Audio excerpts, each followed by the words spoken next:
आदिवासी समाजाचा मतांसाठी वापर केला जातो। निवडणूक आली रे आली की आदिवासी समाज बांधवांची आठवण होते। पण आता समाजातील नवी पिढी शिक्षणाने समृद्ध झाली आहे। समाजाचा वैचारिक, सामाजिक, सांस्कृतिक वारसा जपण्यासाठी हक्काचे व्यासपीठ समाज भवन हवे आहे। यासाठी आजच्या या जागतिक आदिवासी अस्मिता दिनाच्या अनुषंगाने समाज बांधवांची एकच मागणी आहे, ती म्हणजे वर्षभरात आदिवासी समाज भवनाची निर्मिती करावी अशी रोखठोक मागणी कार्यक्रमाचे अध्यक्ष कमलाकर हिराजी काष्टे यांनी करून आदिवासी समाजाचा रोखठोक प्रतिपादन आवाज बुलंद केला आणि त्याचबरोबर सूचक इशाराही दिला। असं झालं नाही तर आमच्या समाजाचा पाठिंबा विसरा असे उपस्थित खासदार धैर्यशील पाटील व आमदार रविशेठ पाटील यांच्या समोर करून धम्माल उडवून दिली।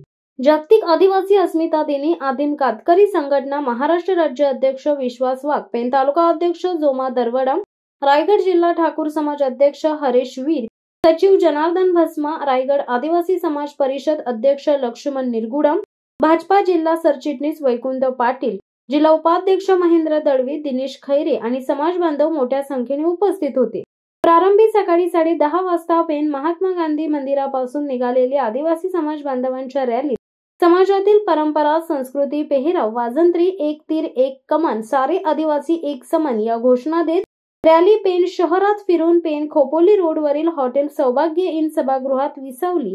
त्यानंतर रॅलीचे सभेत रूपांतर होऊन मान्यवर मंडळींची भाषणं आणि नंतर आदिवासी आश्रमशाळा व समाजातील युवा युवतीचे सांस्कृतिक कार्यक्रम, आदिवासी नृत्य सायंकाळी 5:30 वाजेपर्यंत सादर करण्यात आले। खासदार साहेबांना आपण इथं आमंत्रित करू आणि हा मंच त्यांच्या आमदार साहेबांना आणि धैर्यशील दादा खासदार साहेबांना याला देऊ। आमच्या याच्या पुढे दादा फक्त एकच का आम्हाला समाज भवन, आम्हाला इथं तिथे हा कार्यक्रम घ्यायला लावू नका। आम्ही सर्व आदिवासी बंधू, आपण शब्द घ्यायचा ना, सर्व आपण आदिवासी बंधू धैर्यशील दादा पाटील आणि रविशेठ पाटील यांच्या पाठीशी राहून आपण जर दादा पुढच्याला आम्हाला आदिवासी भवन झाला नाही तर मात्र आदिवासींची गोष्ट काढायची। कारण आम्ही 20 वर्ष हा कार्यक्रम इथं तिथं करतो, म्हणजे इथला बोचका तिथं येतो, तिथला बोचका इथं आणतो, इथला बोचका हलवू नये। कुठंतरी आमच्या आदिवासींचा गठ्ठेही एकाच ठिकाणी ठेवा आणि ती आम्ही तुमच्याकडे अपेक्षा करतो आणि ती आमच्या अपेक्षा तुम्ही पुरी करा। आता काय जास्त बोलत नाही, मी माझे भाषण संपवतो। जय हिंद, जय आदिवासी, जय श्रीराम।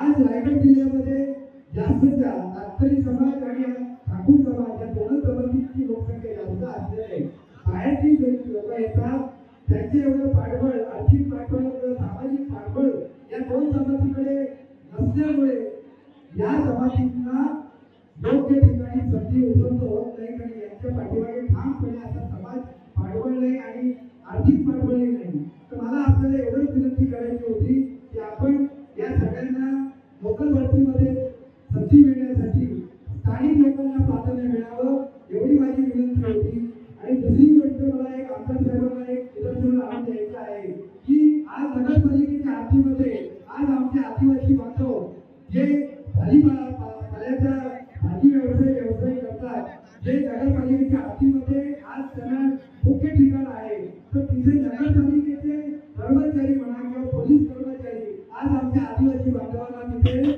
तिथे व्यवसाय करण्याचा वंचित ठेवत आहेत, कारण तिथे जागा उपलब्ध नाही। तर आमच्या आदिवासींना एक व्यवस्थित बसण्याची संधी मिळावी, आपला व्यवसाय, आपलं कुटुंब उदरनिर्वाह करता यावा यासाठी त्यांना संधी देण्यात यावी, एवढं मात्र आमदार साहेबांना एक विनंती आहे। तसेच आपले सगळे आदिवासी बांधव हे सर्व आज या पवित्र क्षणाला उपस्थित राहिले आणि बहुसंख्येने उपस्थित राहिले, त्यांचाही मी मनापासून आभार व्यक्त करतो आणि त्यांचं अभिनंदन व्यक्त करतो।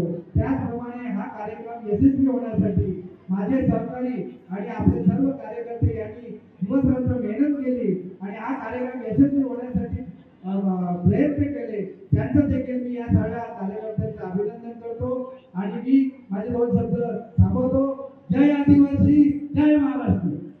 शासनाच्या योजना आपल्या दारी या ठिकाणी फुसवल्या जातात। आपल्याला या ठिकाणी खावटी जी आहे ती खावटी त्या काळातली या ठिकाणी जास्त खावटी आपल्या या ठिकाणी आपल्या तालुक्यात आपल्या मतदारसंघात वापरली पाहिजे, म्हणून त्या ठिकाणी सुद्धा वापर कमी करून आपल्या या ठिकाणी त्या खावटीचा आपल्या लोकांसाठी करून घेतला आणि म्हणून एकही खावटी त्यावेळेला वंचित ठेवली नाही।